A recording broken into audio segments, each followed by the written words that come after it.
Forgive us if we're a little bleary-eyed. We stayed up this last night to watch the State of the Union and the response and the other response, and, you know, gets a little late. But it is Wednesday, January 26th. Glad you're with us on This American Morning. I'm Kiran Chetry. Hey, hello to you all. I'm TJ Holmes, and we will start with the President's State of the Union address. In case you weren't able to stay up and see it, we'll show you an empty seat, and it helped set the tone for the President's speech. He took a few moments to remember victims of the Tucson shootings and family members. Oh, we're at 24 minutes past the hour now. The underwear bomber, he's set now to go on trial on October the 4th. We're talking about Kind of hard to jump up and continue to run with your handcuffs on, but I'm sure he's now facing more charges because of that. Let's give him some air.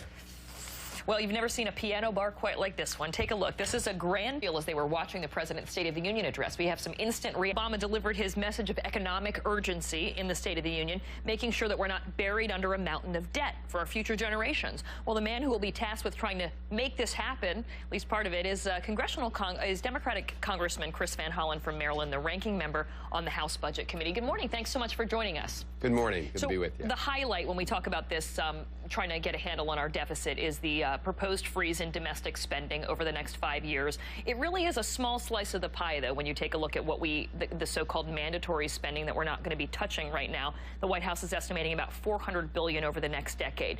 Why not get serious and look at some of those entitlement programs as well of what we're spending right now? It sounds like that's still... Thanks so much. Good to be with you. Coming up at 7:20, some people feel the same way he does. Well, remember yesterday we told you about the big fuss about Taco Bell's beef. Or not. Well, to beef. Right. People love those. Street meat here in New York. Yeah, I'm like, what is that stuff? Yeah. Yeah, all right. It's a mixture of lamb. It's a lamb mixture. A lamb mixture? Yes. We don't have that in the South. Well, the dirtiest hotel... In keeping with the new spirit of bipartisanship, the president may have taken a lesson or two from his predecessors, a very popular Republican and Democrat. We have Ed Henry Lockwood. Well, Congresswoman Gabrielle Giffords is expected to check out of intensive care sometime this morning, going into a rehab facility. Well, the president making some promises, touting his accomplishments during last night's. 15 minutes past the hour now. President Obama drove the point home last night that sitting together means little if Democrats and Republicans can't actually work together when it counts. That partnership, of course, critical to his formula for winning the future. So how will it happen? Joining us from Capitol Hill, one of the president's point men in the House, Maryland Congressman Steny Hoyer, the Democratic whip. Thanks so much for joining us this morning, Congressman.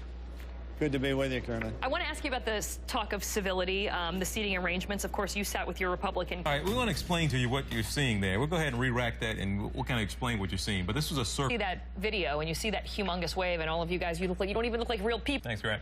Thank you. All right, well, we have another nasty storm. Yes, the East Coast about to get hit once again.